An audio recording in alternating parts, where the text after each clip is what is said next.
حضرت عثمان وہ مظلوم صحابی ہے کہ جب سیدنا فاروق اعظم رضی اللہ تعالیٰ عنہ کی شہادت کا وقت قریب آ گیا،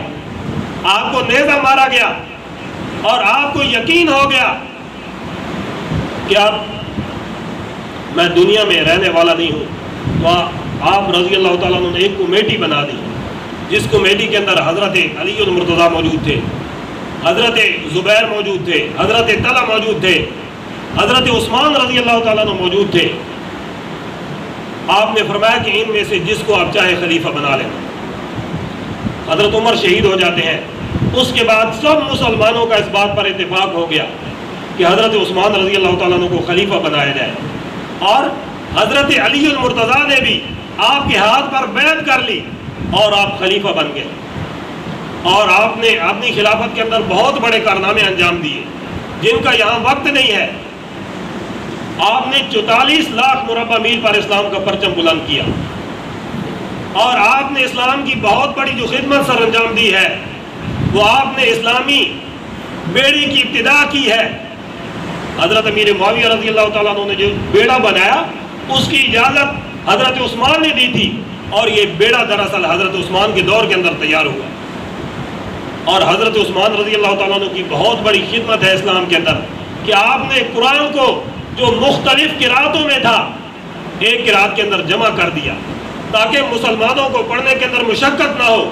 جس کی وجہ سے حضرت عثمان رضی اللہ تعالیٰ عنہ کو جامع القرآن کہا جاتا ہے۔ اور حضرت عثمان رضی اللہ تعالیٰ عنہ جب خلیفہ بن جاتے ہیں 44 لاکھ مربع میل پر اسلام کا پرچم لہرانے لگا، تو چونکہ جو یہودی تھے وہ شروع سے مسلمانوں کے مخالف تھے، ان سے یہ برداشت نہیں ہو رہا تھا کہ مسلمان دن بدن ترقی کرتے جا رہے ہیں، دن بدن مسلمان جو ہے آگے نکلتے جا رہے ہیں،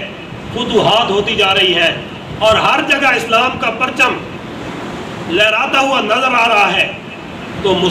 یہودیوں کے اندر ایک شخص تھا عبداللہ بن سبا، یہ حضرت ابو بکر کے دور کے اندر بھی موجود تھا، حضرت عمر کے دور میں بھی موجود تھا، لیکن سیدنا فاروق اعظم رضی اللہ تعالیٰ عنہ سے ڈرتا تھا کہ آپ کو اگر پتہ چل گیا میری حرکتوں کا تو میرا سر اڑا دیں گے۔ حضرت عثمان انتہائی نرم دل تھے، اس نے یہ دعویٰ کیا، اہل بیت کی محبت کا دعویٰ کیا، اور حضرت علی المرتضیٰ رضی اللہ تعالیٰ عنہ کو وسیع رسول کہنے لگا کہ دراصل خلافت کا حق حضرت علی کا تھا۔ یہی بات اس نے لوگوں کے ذہنوں کے اندر بٹھانی شروع کر دی، اور حضرت عثمان کی خلافت سے معزولی پر لوگوں کو جمع کرنا شروع کر دیا کہ حضرت عثمان کو خلافت سے ہٹا دیا جائے۔ چونکہ حج کا موقع تھا، سارے مسلمان حج کے اوپر چلے گئے، تو اس نے ایک بہت بڑی جماعت بنا لی، 900 آدمی تیار کر لیے، اور سیدنا عثمان غنی رضی اللہ تعالیٰ عنہ مسجد نبوی کے اندر خطبہ دے رہے تھے، تو یہ شخص ساری جماعت کو لے آیا۔ جب حضرت عثمان نے خطبہ شروع کیا تو ایک شخص کھڑا ہو گیا اور کہنے لگا اے عثمان، ہم تیرا خطبہ نہیں سننا چاہتے، بیٹھ جاؤ۔ حضرت عثمان رضی اللہ تعالیٰ عنہ نے خطبہ جاری رکھا، اور اس کے بعد اور ایک شخص کھڑا ہوا، پھر پوری جماعت کھڑی ہو گئی، اور حضرت عثمان رضی اللہ تعالیٰ عنہ کے پاس جو عصا تھا، جو لاٹھی تھی جس کے اوپر آپ سلم کھڑے ہو کر خطبہ دیا کرتے تھے، ان یہودیوں نے وہ لاٹھی کھینچ لی اور اس کو ٹوٹے کر دیا۔ اس کے بعد حضرت عثمان رضی اللہ تعالیٰ عنہ کے اوپر ٹوٹ پڑے، اور حضرت عثمان بے ہوش ہو گئے۔ انہوں نے یہ سمجھا کہ حضرت عثمان شہید ہو گئے ہیں، وہاں سے چلے گئے۔ مسلمان آئے اور مسلمانوں نے حضرت عثمان کو اٹھایا، اور حضرت عثمان رضی اللہ تعالیٰ عنہ کہنے لگے کہ میری وجہ سے لوگوں کو نقصان تو نہیں پہنچا، میری وجہ سے مدینہ والوں کو تکلیف تو نہیں پہنچی۔ اور یہ شخص بار بار اصرار کر رہے تھے کہ آپ خلافت سے دستبردار ہو جائیں، لیکن آپ صلی اللہ علیہ وسلم نے حضرت عثمان کو فرمایا تھا عثمان ایک وقت آئے گا کہ لوگ تجھے خلافت سے ہٹانا چاہیں گے، لیکن آپ نے خلافت نہیں چھوڑنی ہے، آپ نے خلافت سے دستبردار نہیں ہونا ہے۔ مسلمانوں نے کہا اگر آپ اجازت دیں تو ہم ان یہودیوں کا سر کچل دیتے ہیں، ان منافقین کا سر اڑا دیتے ہیں، لیکن حضرت عثمان نے کہا میں نہیں چاہتا کہ میری وجہ سے میرے نبی کے شہر کے اندر خون ریزی ہو، میرے نبی کی وجہ سے مدینے کے اندر قتل ہو۔ تو صحابہ نے کہا آپ مکہ کے اندر چلے جائیں، اگر آپ مکہ میں نہیں جاتے آپ شام کے اندر چلے جائیں، وہاں سیدنا امیر معاویہ رضی اللہ تعالیٰ عنہ کی حکومت بڑی مضبوط ہے، وہاں یہ یہودی آپ کا کچھ نہیں کر سکتے. لیکن حضرت عثمان نے کہا کہ میں اپنے نبی کے شہر کو نہیں چھوڑ سکتا. حضرت عثمان رضی اللہ تعالیٰ عنہ پر حملے تیز ہوتے گئے اور حضرت عثمان پر پانی بند کر دیا گیا، حضرت عثمان پر کھانا پینا بند کر دیا گیا. میرے دوستو، یہ مورخ کیوں نہیں ذکر کرتے؟ حضرت حسین رضی اللہ تعالیٰ عنہ پر 3 دن پانی بند ہوا اور حضرت عثمان پر 40 دن تک پانی بند رہا. 40 دن تک انہوں نے نہ کچھ اندر جانے دیا، نہ پانی جانے دیا اور نہ کھانا جانے دیا. حضرت علی المرتضیٰ رضی اللہ تعالیٰ عنہ پانی کا مٹکا لے کر جا رہے تھے اور ان عبداللہ بن سبا کی ذریت نے وہ مٹکا توڑ دیا اور حضرت علی المرتضیٰ رضی اللہ تعالیٰ عنہ نے اپنی پگڑی حضرت عثمان کے گھر پہنچ دی کہ میں نے وفا کے اندر کوئی کسر نہیں چھوڑی ہے. آپ نے سیدنا حسن اور حسین اور باقی صحابہ کو پہرے پر لگا دیا اور جمعے کا دن ہوتا ہے. حضرت عثمان رضی اللہ تعالیٰ عنہ تھوڑا آرام کرتے ہیں.